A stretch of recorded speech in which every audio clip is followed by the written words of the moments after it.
Dulu, Cina itu dikenal sebagai negara berkembang yang tertinggal. Tapi sekarang mereka malah punya kota yang futuristik, transportasinya canggih, dan teknologi super maju. Kok bisa ya kayak gitu? Gue pengen banget membahas masalah ini buat pengetahuan lu gimana kondisi negara lain saat kondisi kita yang seperti sekarang. So, mari kita telusuri bareng-bareng, kita mulai dari nol. Kita mulai dari sejarahnya dulu, ya pada tahun 1950-an, tepatnya setelah terjadinya Perang Saudara. Cina itu miskin ya, dan sebagian besar rakyatnya tuh hidup dari pertanian.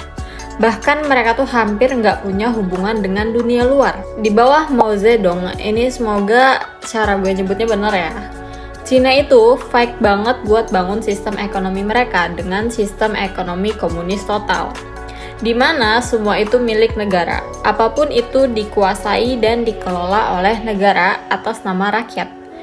Nah, mereka bahkan meluncurkan program-program yang ambisius, namun ya hasilnya gagal total dan kelaparan besar pun terjadi di sana hingga puluhan juta orang meninggal.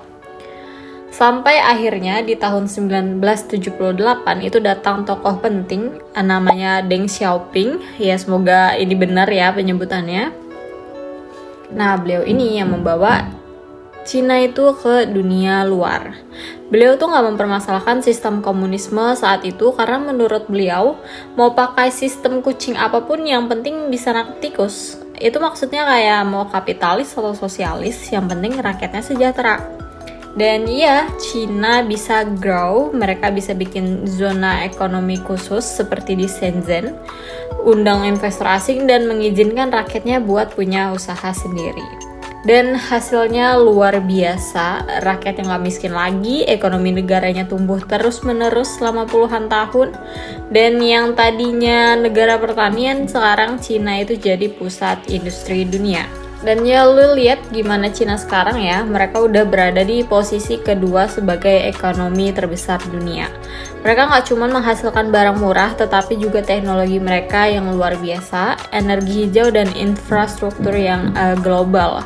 Dan semua itu terjadi dalam kurun waktu kurang dari 50 tahun. Ini tuh transformasi tercepat dalam sejarah manusia.